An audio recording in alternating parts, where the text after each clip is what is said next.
Well, greetings, mathletes, and welcome to your first lecture of fall 2020.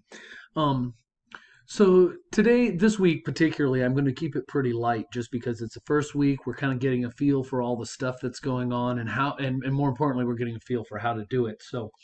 Um, in any case, today we're going to be covering fractions, decimals, and percents. And since this is an intro to statistics, or it's this prep for the intro to statistics, I guess.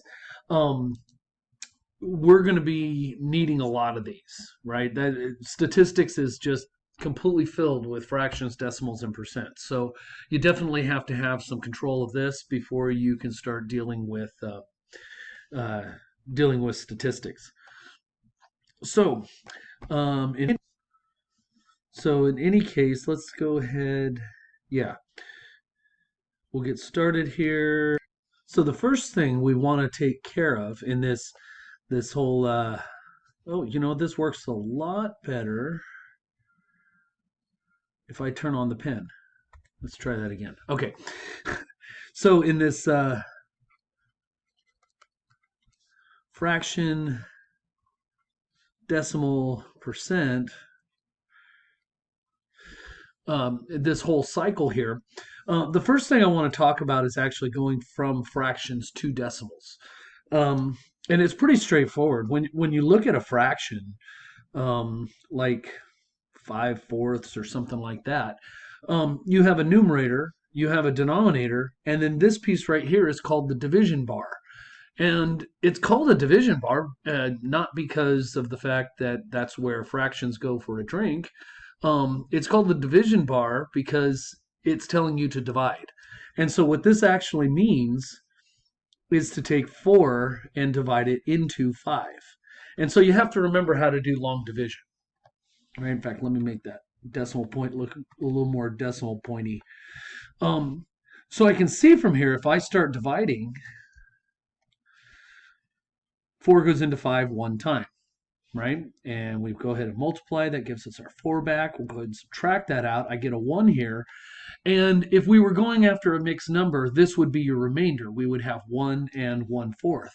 But we're not going after a mixed number. We're going after a decimal. And so when you're going after a decimal, wherever the decimal is in your divisor, you bring it straight up. That's where it's going to be in your quotient at the end.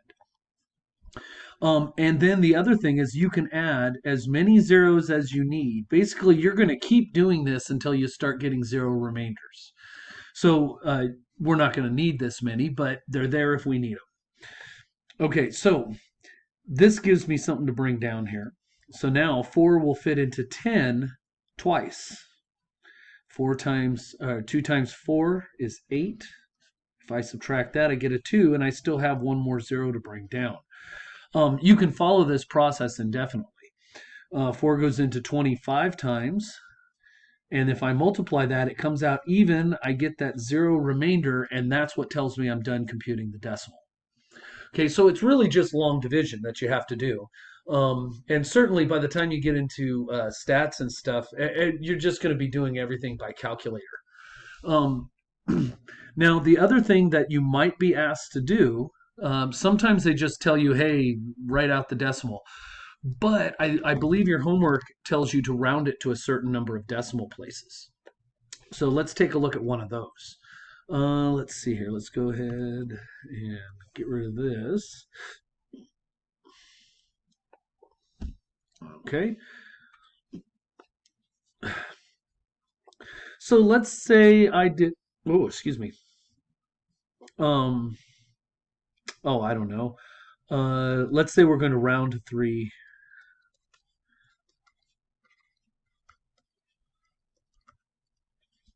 Three decimal places. And what I'm given is, oh, let's see, what kind of obnoxious things can we come up with?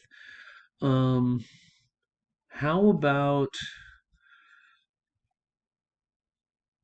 well, that'll be, let's see here. Yeah, we'll just do that. How about 12/7, right? If we wanted to write that as a decimal, rounded to 3 places. See, here's the thing. With certain denominators, if you actually keep going, they will go on forever. You'll never end the computation of the decimal. This actually happens to be one of those cases.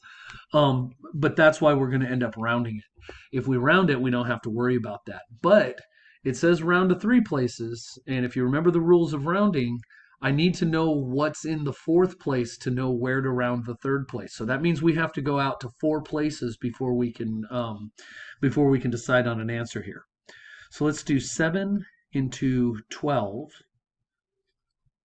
Put the decimal there. I know I'm probably going to need some zeros, so I'll put a couple to start with. And let's see here. So 7 fits into 12 one time. That gives me 7. That leaves me a 5, and I'll bring down the 0.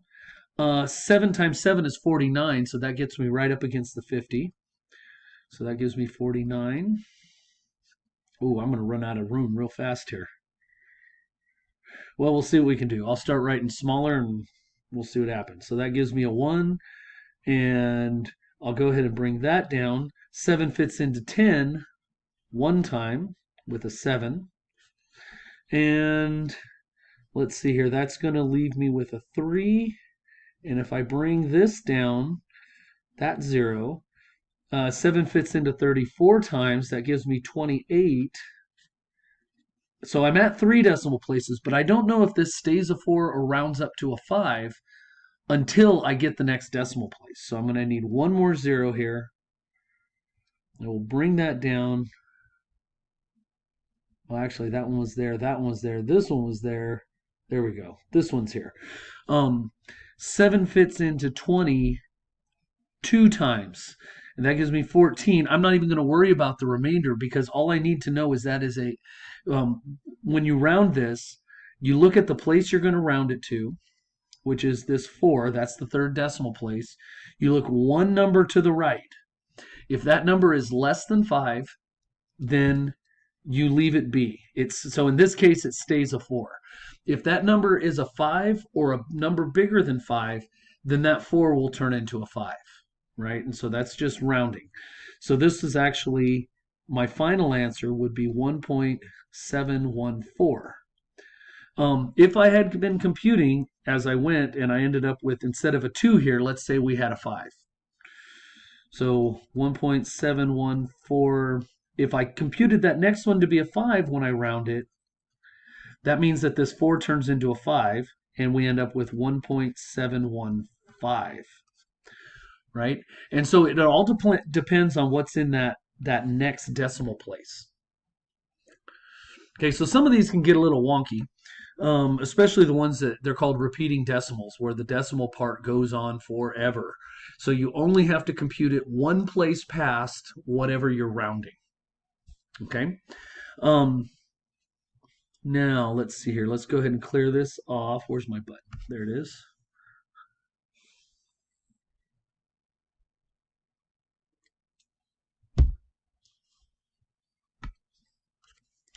Okay.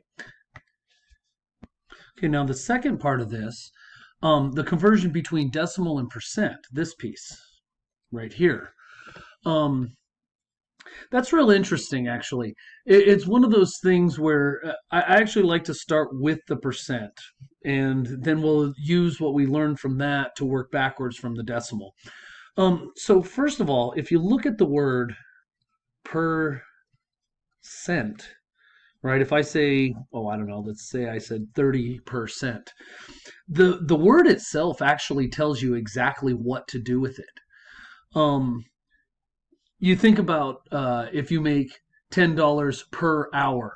If you want to know how many dollars there are, you take the amount of time you've worked and you divide it by the number of hours you've worked. So the per usually means division of some sort. Cent typically refers to 100, right? So you think 1 cent is 1/100th of a dollar. A centipede has 100 legs. That's what actually the word means, 100 feet. Century is 100 years. So the word cent tells you that you're dividing, that you have 100. Per tells you that you're dividing by 100. So really, to go to the decimal, we're taking a little sojourn into the fraction here. 30% means 30 per 100. If you're going after the fraction, all you would need to do at this point is reduce this fraction. However, we're not. What we're actually doing is going after the percent. So if I want to take, oh, excuse me, going after the decimal. Sorry, I got my directions backwards. So really what that means is I'm going to divide 100 into 30. Now, anytime you divide by a power of 10, if you divide by 10, 100, 1,000, 10,000, 100,000, million, whatever it is, the number of zeros you have. So if you have a 1 followed by a bunch of zeros and you're dividing it, that's how many places, the number of zeros is how many places you're going to move the decimal, right? So you could do the long division like we did in the last thing, and that's not a problem. But if I know that dividing by 100 moves the decimal place twice, well, the decimal's right here to start out with. We're doing this. It's going to move it over 2 places. And so my final answer is 0.3. And you notice 30% became 0.3. I'm not writing a 0 afterwards. It's not technically wrong to write the 0, but that is more typically how you would write it, because all those zeros on the end don't change anything, right? It's kind of like canceling the zeros out here. That's actually what that extra zero, leaving the extra 0 off, is just looking at it as 3/10, right? So because it's percent, that means we're always dividing by 100, right? Every single time. So if we're trying to take a percent and turn it into a decimal, all you have to do is move the decimal place. This is the math behind it. But if I have 55%, well, the decimal's right here. So that means that as a decimal, it's going to be, and actually, it's pretty typical to write the leading 0. It's 0.55, right? So I've moved the decimal place 2 places. And I know you're probably asking yourself, is that 0 actually necessary? And it's not actually necessary. It's entirely there for aesthetics. If I start a number with a 0, you're more likely to see this decimal point. That's the only reason that we write it. It helps you just, see what you're looking at. So let's look at a couple more, because sometimes these get a little tricky. So let me clear this off here. There we go. So we're going to go from percent to decimal here. So we want to change to a decimal.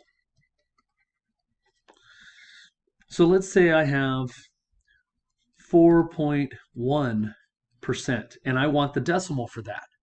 Well, I'm going to take this, I'm going to move the decimal 2 places. It's always 2 places. No matter what, it's 2 places. So we'll move it 2 places. I don't have a number here, so I'm just going to put in a 0.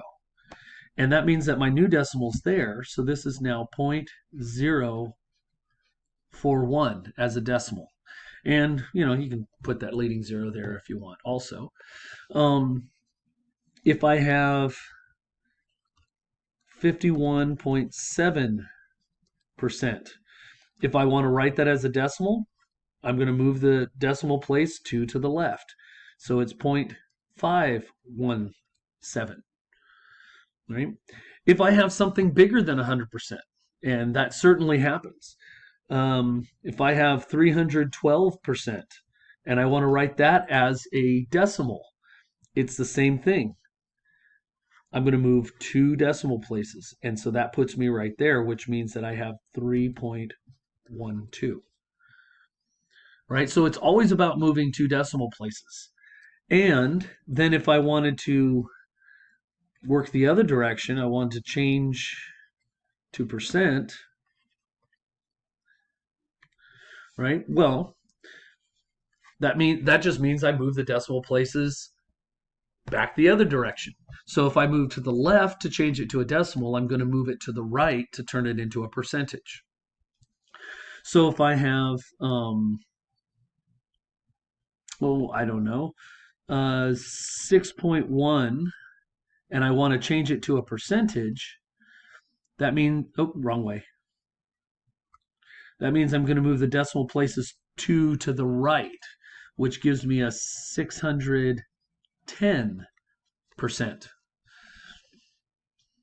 If I have 0.01, right, this is one that throws people off because it looks like, it looks like it should be a 2 decimal thing. As a percentage, I'm going to move this twice. This is 1%.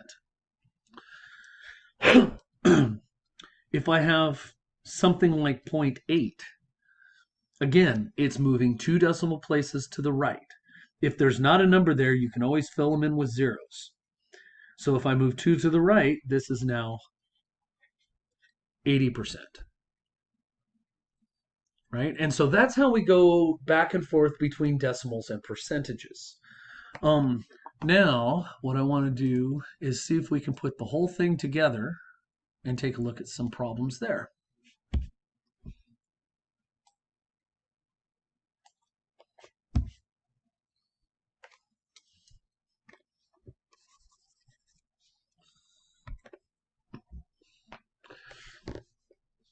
Okay, so now we've gone over the basics. Uh, since this is actually about acquiring a particular skill, what I want you to see right now is whether you're capable of doing these problems without being shown how to just yet. So we're going to take this one step further, and we're going to use a little bit of both things we just looked at. What I want you to do as you're going through this is pause your video once I finish writing down the problem and giving you the instructions. See if you can work it out yourself. And whether you get the answer or whether you get stuck one way or the other, go ahead and play after that. And then once you play it, you'll be able to either figure out why you got stuck, what you were misunderstanding, or confirm that you were right in the first place. And that way you'll know one way or another if you've acquired the skill. Okay. So here's your challenge. I want you to change. Let's try something fun here. 3/8 to a percentage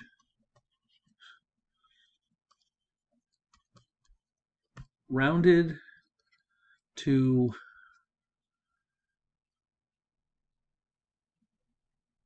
actually, let's say it this way. Sorry. Nah, we'll go with it. Okay, sorry, I'm changing my mind on things here. Rounded to 1 decimal place.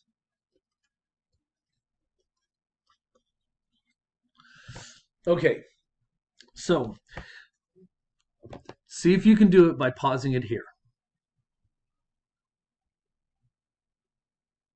Okay, so if you're with me here, I'm assuming you're back. So here's the path that we need to follow to get into this. We're starting with a fraction. We need to change the fraction to a decimal and then change the decimal to a percent. And then at the very, very end, we need to round our answer because the decimal is not in the same place for a decimal as it is for the percentage. So first off, we need to figure out what 3/8 is as a fraction. So it's going to be 8 into 3. The decimal point is there, so I'll have a bunch of these. Well, I'll just do this. I know I'm going to need at least 2 of these, and I'm going to put that there. Excuse me. Okay, so 8 does not fit into 3. So that I'm not going to worry about that. 8 fits into 30 3 times, because 3 times 8 is 24. And that leaves me with a 6, and so I'll bring down the 0 here. Now, the closest I can get to 60 is 56, and that's 8 times 7 is 56. So 7 times 8, 56. If I do that subtraction, it leaves me 4. That's not a 0, so we'll bring another 0 down. 8 fits into 40 5 times. Now, let's see, 8 times 5 is 40, and that leaves me with a 0. So that's the end of this thing. Now, I want to point something out. It's real easy to get confused by this thing asking for one decimal place. This is the decimal form. It's asking for a percentage. So that means the rounding needs to take place at the percentage, not at the decimal place.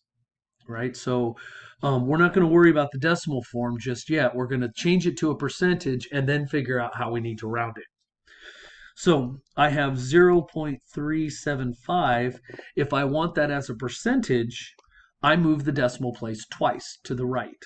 So boom, boom, and I get 37.5%. And so we ask ourselves, how do we round this to one decimal place? Well, here's the thing. This thing already it actually comes out even at one decimal place, which means my answer is also my rounded answer. Right? So this you should have gotten 37.5 as far as your answer goes. And if you did, good job. Okay. So let's go ahead and take a look at another one here.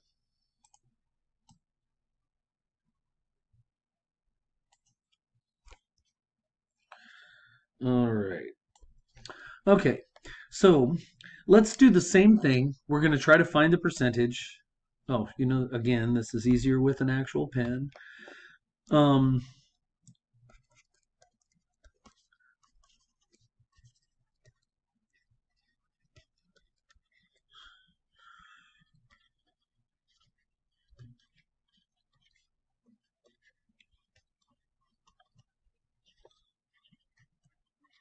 so we want to find the percentage rounded to one decimal place. Okay, and we are going to do 7/3. So get this jotted down. And if you're ready, go ahead and pause right here.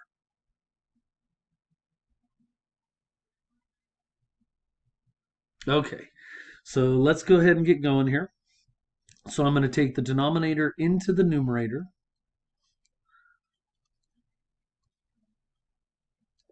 And so let's see what we got here. So 3 fits into 7. Let's move that down. I'm going to run out of room with that real fast. What's going on? Why aren't we writing?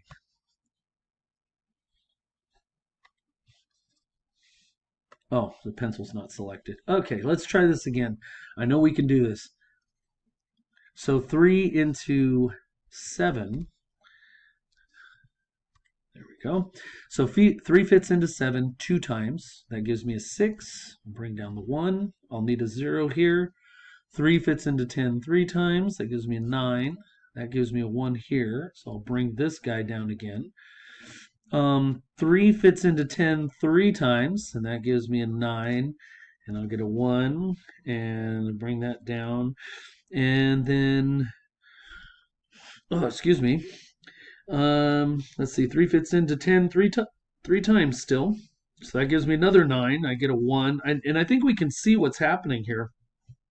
I've got myself locked into a pattern where I'm just going to get 3s from now on. So at this point, I know the next number is also going to be a 3. This is one of those repeating decimals I was telling you about. Now, this answer here, it's real easy to think that that's your final answer because of the fact that I have 2 point something. And so that makes it feel like it might be a percentage, but it's not. This is still the decimal. So I have 2.3333333. It's going to go on forever like that. I need to convert this to a percentage, which means I'm going to move 2 decimal places here. So this is 233.333, blah, blah, blah. That goes on forever also. And we need to round it to 1 decimal place. And so we have our decimal place right there. There's our first decimal place. If we look to the right, this number is smaller than 5, so that means we can just truncate. So my final answer is 233.3%. Right? So hopefully you got that one. Yeah, some of these get a little crazy, but it's always the same thing. Do the division, move the decimal 2 places to the right. It's pretty much the same thing every single time. Okay, so at this point, I think I'm going to go ahead and clear this whole thing off. And we'll see if we can't cook up some word problems because I know those are everyone's favorite. So here's our magically appearing word problem.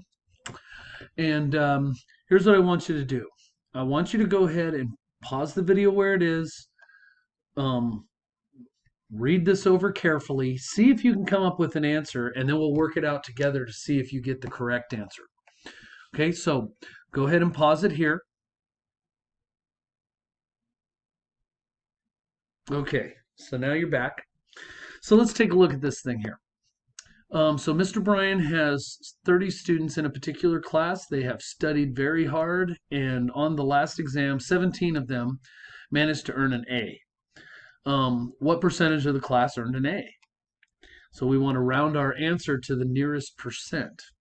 So if we're going to talk about what percentage of the class earned an A, that's all fine and everything, but we don't have the information that gives us a percentage directly. We're told basically that 17 out of 30 students have earned an A.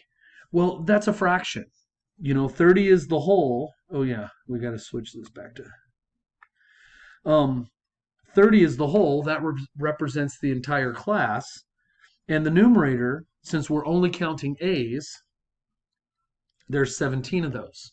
And so I just need to do this particular division, and then we'll get the decimal, and then we'll change it to a percent. Then we'll round it to the nearest whole percent. Yeah, and that might have been one of those things. When it says round your answer to the nearest percent, they're talking about rounding it to a whole number percent. I actually deliberately use that phrase because I know that's how your homework phrases it. Okay, so to convert this to a decimal, we have to do the division. So we'll do 30 into 17. I know the decimal's there. Let's go ahead and do this. We'll go ahead and add a 0 in. And let's see what we get here. So let's see here. I'm actually going to be thinking about 3 and 17 here, although we really are talking about the whole business. Let's see, 3 times 5 is 15, so 30 times 5 is 150. So that's going to be my first one. And that's going to give me a 20. And then I can go ahead and drop this down. Now we're doing 30 into 200, which means I can look at 3 into 20, right? And 3 fits into 26 times. 6 times 30 is 180. And if I subtract that, I get another 20 out of it. And I'll bring this down. And notice we got the 200 again, which means we are going to continue with 6s and then 20s and then bring down the 0. And then we'll get 6s. And then I'll get 180, which will give me a 20. And then I'll get another 6 and all this kind of stuff. So we know the 6 continues. And so we have a decimal for this now, but we need a percentage. So the decimal is 0.56666 dot dot dot. The percentage is moving the decimal twice. So this is now 56.666 dot dot dot dot. This is too much. It says round your answer to the nearest percent, which means whole numbers, which means we are shooting for rounding to this spot right here. Right? So that means we're going to look one place to the right. 6, if the number is 5 or bigger, then we round it up. And this falls into that category. 6 is 5 or bigger. So that means that we'll round this 6 up to a 7, and now we're just going to call it 57%.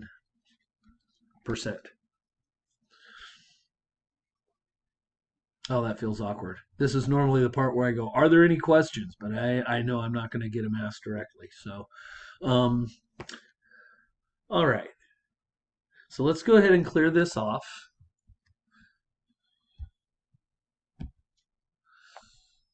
Okay. There it is. Okay. So we have our next problem here, and it's the same thing as the last one. I want you to pause it once we finish taking a look at the problem, and then we can go ahead and play afterwards and watch the solution. So we have 14 of the 200 members of the I Love Math Club were absent from the last club meeting. What percent of the club was present? Oh, well, I guess my grammar's not that great, but we'll go with it. We want to round that to the nearest percent. So go ahead and pause here. All right. So let's take a look at this here. So this tells me that 14 people were absent from the 200, right? So these aren't the numbers that directly apply to what I'm using in a percentage. If you divided 200 into 14, you would have found that that was 7%. And the problem is this is asking how many people were actually there, right? And so we're not talking, what we're given is actually how many people weren't there. So we want what's present. We're given who's absent, right? And so those are two different things. So there are a number of ways to do this, and you may not have followed this quite the same way I did it, but I'll briefly talk about some other ways to look at it. So I decided it was probably best to figure out how many people were actually there. So I subtracted 14 from 200 because that's how many people were missing. Little tip here too, as far as like when you're carrying and borrowing, normally when you have a bunch of zeros, you just carry it all the way over. It's a lot easier if you look at the next part as just a single number. If you look at this as a 20, I can just cross this out and make this a 19 and turn that into my 10. So that saves a little bit of time there. So 10 minus 4 is 6, 9 minus 1 is 8, and the 1 comes down. So the fraction of people who attended was 186 out of 200. Now, there's a couple ways you can go about this. It actually turns out if you reduce the fraction first, excuse me, it does save some time. But nonetheless, I'm going to go the direction probably most people went, which is just to divide this directly. So we'll have 200 into 186.00. I don't know how many of these I'm going to need, so I'm just going to drop a few of them in there. Okay, so now looking at this, 200 does not fit into 186, so that means I'm going to be looking at the 1860. I'm going to look at it like this. Since I have these two zeros here, I can kind of forget about the 60 for the moment and look at just the 18. 2 goes into 18 9 times, so I'm going to try that first. So 9 times 200 is 1800, right? So we'll do that subtraction. That leaves me 60, and this part cancels out. And then I'll bring down my 0.